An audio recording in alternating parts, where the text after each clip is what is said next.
Bismillahirrahmanirrahim. Assalamualaikum warahmatullahi wabarakatuh. Waalaikumsalam warahmatullahi wabarakatuh. Ya, pemirsa channel YouTube Muhammadiyah Solo yang insyaallah dirahmati Allah Subhanahu wa taala. Alhamdulillah bertemu lagi dalam bincang-bincang tajuk muhammadiyahsolo.com. Dan alhamdulillah saya di sini sudah bersama dengan, saya panggil Bang atau Mas atau Pak ini? Mas aja. Oh, Mas aja ya. Muda ya. Iya. Dan Mas, memang masih muda. Iya. Mas Hendro Susilo. Iya. Gimana kabarnya Mas Hendro? Mas Ari, alhamdulillah sehat ya. Terima kasih ya sudah mengundang ya untuk berbincang-bincang tentang tema tajuk pekan kemarin nih ya. Baik. Oke. Tema tajuk pekan kemarin pemirsa Muhammadiyah Solo ya, bersama dengan saya Arianto. Saya adalah tim media di muhammadiyahsolo.com, di Majelis Pustaka Informasi Muhammadiyah Solo, di mana kemarin pada Jumat kemarin tema tajuk kita adalah kaitan dengan isu-isu yang menarik tentang lingkungan ya, yaitu bagaimana sih kurikulum ekopedagogik di sekolah Muhammadiyah. Dan kita bertemu dengan penulis tajuknya, dan tajuk itu merupakan sikap redaksi bagaimana bisa melihat fenomena-fenomena yang ada di lokal maupun global, bahkan di sekolah-sekolah Muhammadiyah, untuk bagaimana menyampaikan sikap terhadap fenomena tersebut. Nah, sikap terhadap hal itu di sini sudah bertemu dengan ya beliau Mas Hendro yang nanti akan membedah kaitan dengan perlunya kurikulum ekopedagogik di sekolah Muhammadiyah. Monggo bisa dijelaskan Mas Hendro. Baik, terima kasih Mas Ari ya. Saya sapa dulu pemirsa Muhammadiyah Solo. Ini tentang tema tajuk yang saya tulis ini tentang ekopedagogi. Ini awalnya seperti ini, Mas Ari ya. Ide tentang munculnya tulisan ini. Pertama ketika kelompok studi tajdid pendidikan itu ya mengadakan diskusi dengan siswa SMA Muhammadiyah dengan kelompok studi tajuk pendidikan deh ya, membentuk FGD. Itu memang tema lingkungan yang kita angkat, karena memang tema lingkungan dalam diskusi tersebut tentang kerusakan lingkungan, pemanasan global itu kan kita ingin melihat bagaimana sejauh mana cara berpikir siswa sekolah SMA Muhammadiyah. Nah, dalam diskusi itu kita mengeksplorasi cara berpikir anak-anak, terus bagaimana tanggapan mereka terhadap kerusakan lingkungan, terhadap fenomena pemanasan global.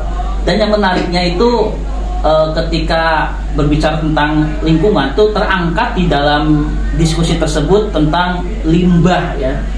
Ada limbah industri, limbah rumah tangga juga, dan ternyata ya di kehidupan sekolah juga kadang menghasilkan limbah ya, sampah seperti sampah plastik, botol dan lain sebagainya. Nah, siswa itu melihat tampaknya kalau walaupun sederhana limbah botol itu ada dampaknya juga terhadap lingkungan, seperti ada pencemaran tanah, air dan udara apabila botol itu menjadi satu di tempat pembuangan akhir sampah ya. Kalau botol plastik itu dibakar, pencemaran udara. Kalau masuk sungai akan pencemaran air, kalau masuk di tanah akan pencemaran tanah. Nah, luar biasa cara berpikir anak itu ya. Saya mengapresiasi ya cara berpikir anak itu, dan kemudian dari diskusi itu saya menulis artikel ya. Sebelum ke tajuk ini menulis artikel tentang gerakan 3R di sekolah ya. 3R itu ya reduce, recycle itu ya, tentang khususnya limbah plastik, botol plastik yang menjadi perspektif siswa itu ya. Saya membuat artikel dan berbagai ya alasannya supaya kenapa penting ini, walaupun sederhana tapi ini ternyata berdampak. Nah, ini harus dibudayakan di siswa sekolah ya. Nah, saya berpikir di artikel tersebut agar gerakan ini berhasil maka perlu dilembagakan. Kalau istilahnya itu diinstitusionalisasi ya. Nah, kebetulan di tempat kami diskusi itu ada SMA Muhammadiyah. Kebetulan di sana ada IPM juga ya.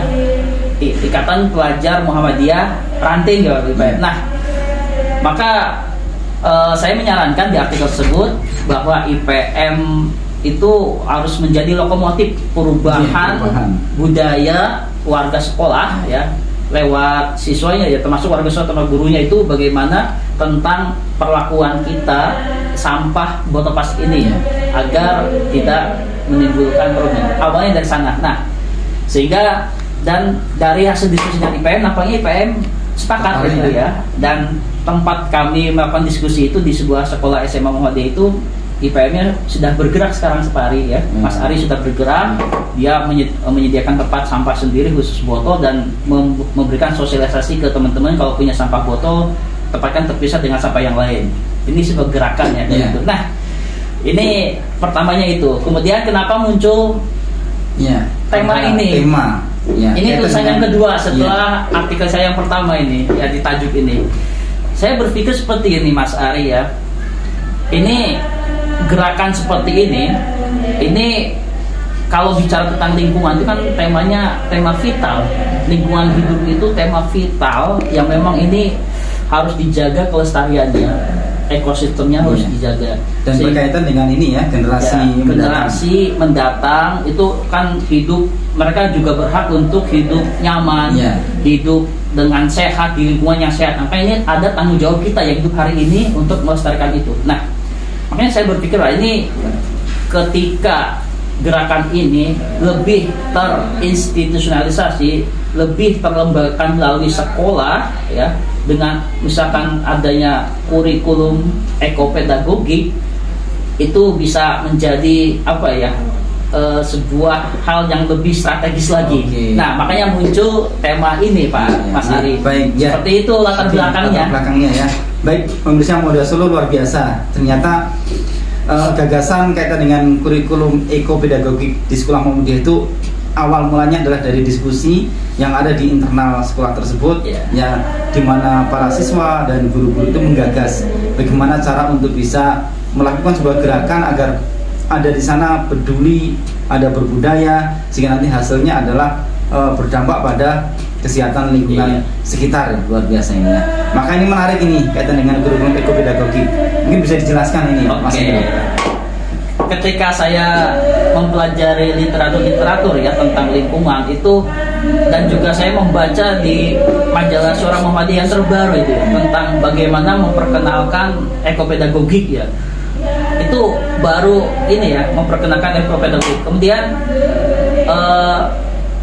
saya mencari itu referensi ekopedagogik itu memang ini ya, sebuah konsep pendidikan tentang lingkungan yang bisa membawa kesadaran bagi warga sekolah ya untuk ya peduli, merawat, melestarikan dan menjaga ekosistem.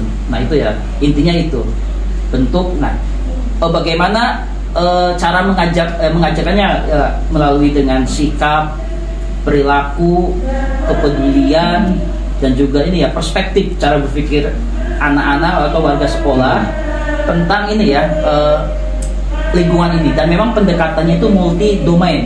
Pendekatan di ekopedagogik itu multi domain, bukan hanya sisi kognitif saja yang berupa pengetahuan tentang lingkungan, tentang kerusakan lingkungan, tentang abrasi dan sebagainya, bukan, tapi juga ada ranah afektif, ada ranah psikomotorik dan kognitif juga. Kognitif juga. Jadi multi domain, sehingga memang benar-benar pendidikan ini, ekopedagogik ini selain memahami tapi juga berbuat sesuatu aksi nyata, mengamalkan kalau dalam bahasa agamanya itu ya. Selain tahu ilmunya bahwa lingkungan ini memang amanah Allah. Kalau Pak Ari baca surat Ar-Rum ayat 41 ini kan bagaimana, makanya motivasi tentang mengelola lingkungan itu luar biasa. Nih Ar-Rum ayat 41 itu kan menyatakan telah tampak kerusakan di muka bumi akibat tangan-tangan manusia. Nah inilah yang menjadi fondasi filosofis kenapa tema lingkungan ini memang perlu mendapatkan dorongan, perlu mendapatkan sokongan dari sisi pendidikan, apalagi pendidikan Muhammadiyah yang memang berbasis agama, yaitu penting seperti itu. Ya, luar biasa pemirsa Muhammadiyah Solo. Ya, kurikulum ekopedagogik yang merupakan kurikulum di mana bagaimana untuk membangun kesadaran kepedulian siswa terhadap lingkungan, ya, dengan menggunakan kurikulum. Nah, untuk bisa mencapai kesadaran tentunya tidak mudah ya. Betul Mas. Strategi. Iya, betul. Mungkin bisa dijelaskan bagaimana sih dari ekopedagogik itu masuk dalam kurikulum, kemudian strateginya seperti apa dan penerapannya di sekolah seperti apa. Nah, betul, intinya di situ yang perlu. Kemarin di tajuk itu ulas juga, cuman baru garis-garis besarnya saja ya diulas bagaimana strateginya menerapkan, karena secara konseptual nampaknya ini ya ini bagus ini secara konseptual untuk menanam kesadaran, karena basis filosofisnya jelas Ar-Rum ayat 41. Kemudian basis kebermanfaatannya juga jelas. Nah, tinggal bagaimana strategi mengimplementasikan. Nah, itu mungkin Mas Ari juga pernah tahu ya ada istilah sekolah adiwiyata juga itu ya. Oh iya benar ya. Jadi memang itu dalam hal penerapan secara teknis itu juga di adiwiyata saya memang juga bagus ya strategis. Tapi untuk ya tentang ekopedagogi penerapannya secara garis besar seperti ini ya. Mungkin dari sisi sekolah kelembagaan harus berani merumuskan visi ya, tentang keberlanjutan lingkungan, ekosistem lingkungan di sekitar sekolah ya. Kan mungkin visi, misi, tujuan itu diterjemahkan ya. Terutama nanti kalau memang visinya masih umum, itu diterjemahkan tujuan itu masih bisa diperkuat. Pertama di sisi itu, yang kedua dari setelah visi misi itu baru ini ya berarti ini bagaimana menyokong lewat RKS ya. Sekolah kan di awal-awal seperti Mas Ari ketahui membuat RKS di awal tahun itu memberikan dukungan ke arah sana. Ada program-program tentang mengalokasikan sana RKS.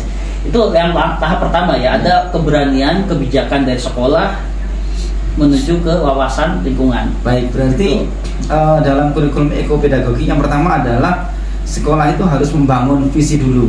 Dan visi itu harus dicantumkan adanya kaitan dengan berbudaya, wawasan lingkungan hidup sehat di situ ya, Mas Indro ya. Kemudian diturunkan menjadi tujuan-tujuan dan nanti di sana dibuat rencana ya, rencana kegiatan tahunan, rencana kegiatan 4 tahunan, RKS dan sebagainya. Itu tahap pertama itu. Tahap pertama memang untuk mengimplementasikan biar gerakan ini sistematis organisir. Kemudian setelah itu memang kuat dari sisi visi, misi, tujuan dan penganggaran RKS, itu bisa nanti masuk yang tahap yang kedua, yaitu di pelaksanaan kurikulum.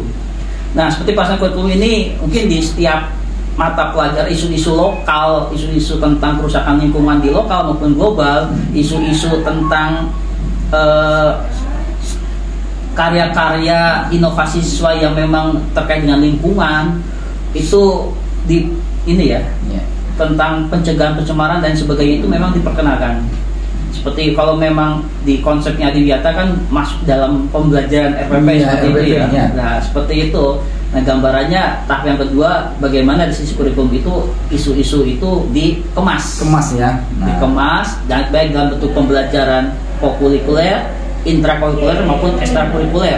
Sebenarnya ekskul kader-kader lingkungannya juga menarik sebenarnya Pak Ari ya.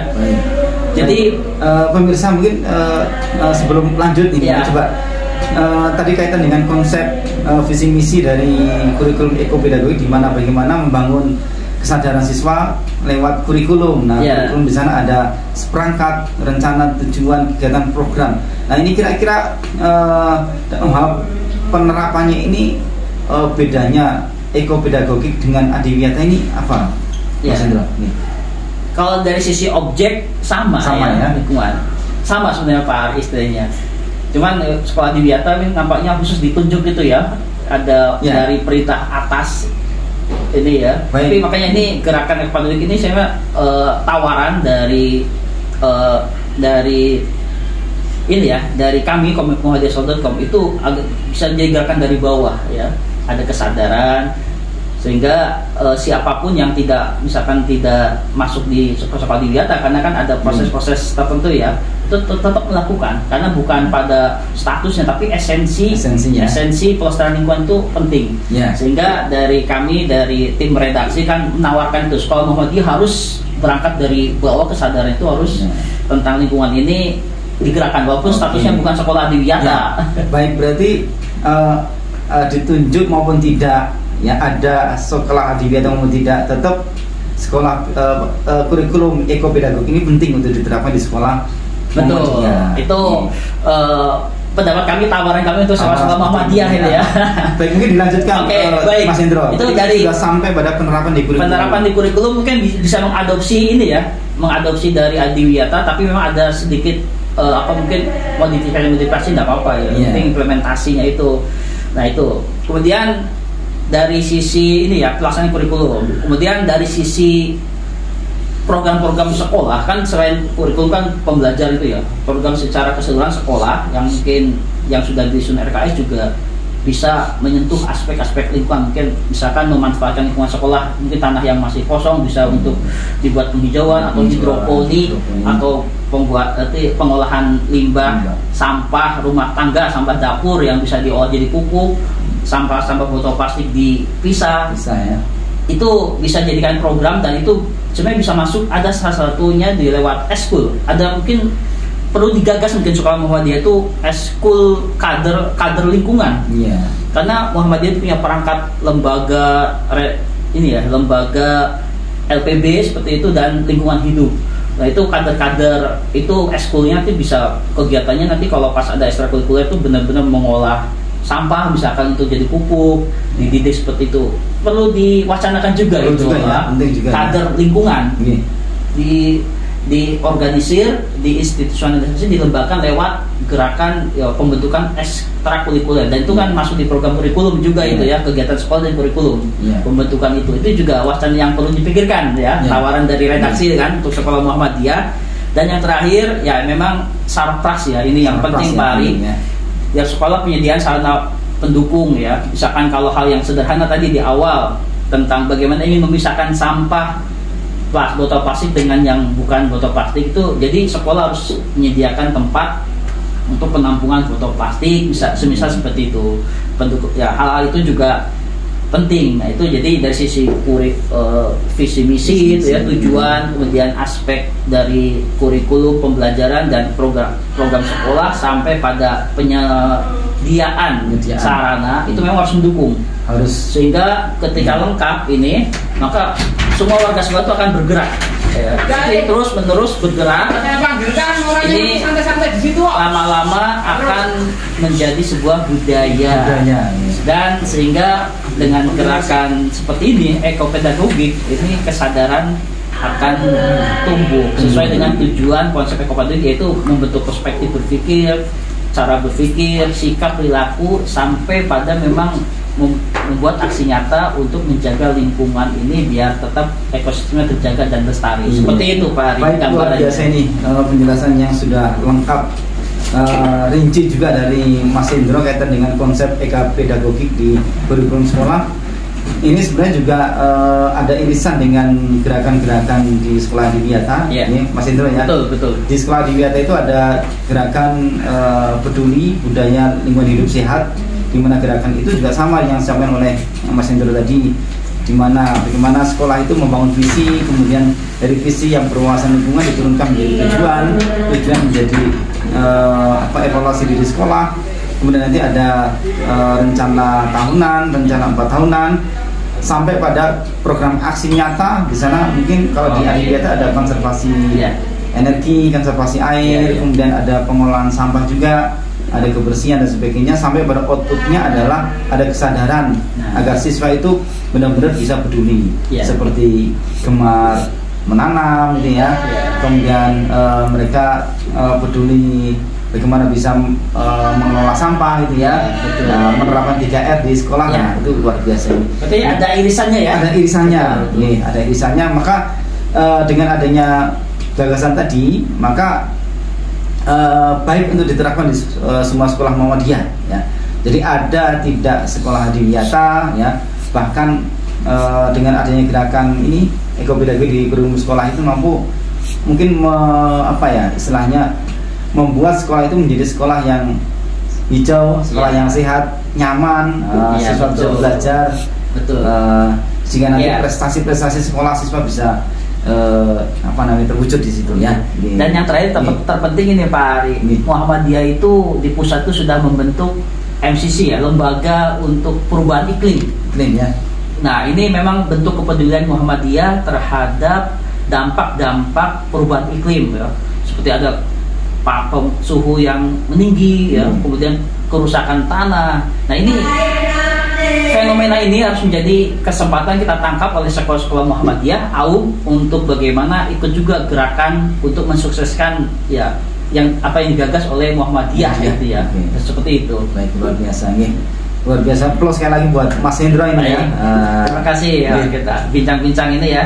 Baik, pemirsa Muhammadiyah Solo, tadi sudah dibahas dari awal latar belakang adanya gagasan kurikulum ekopedagogi, kemudian bagaimana sih programnya, penerapannya di kurikulum, bahkan output yang dihasilkan dari pada kurikulum ini sudah dibahas secara lengkap dan rinci oleh Mas Hendro. Maka mungkin ada closing statement Mas Hendro mungkin. Oke, terakhir ya. Makasih Mas Ari.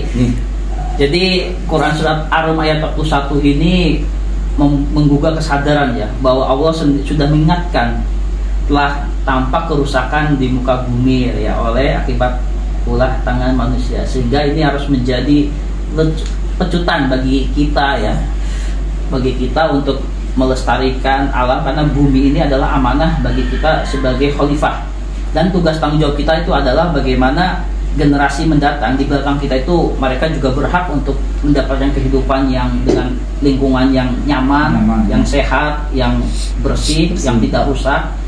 Ya, ini berarti tanggung jawab kita yang hidup sekarang ini bisa memberikan warisan seperti itu. Makanya ekopedagogik ini perlu menjadi sebuah gerakan bersama seperti itu. Baik, luar biasa sekali lagi. Plus buat Mas Hendro.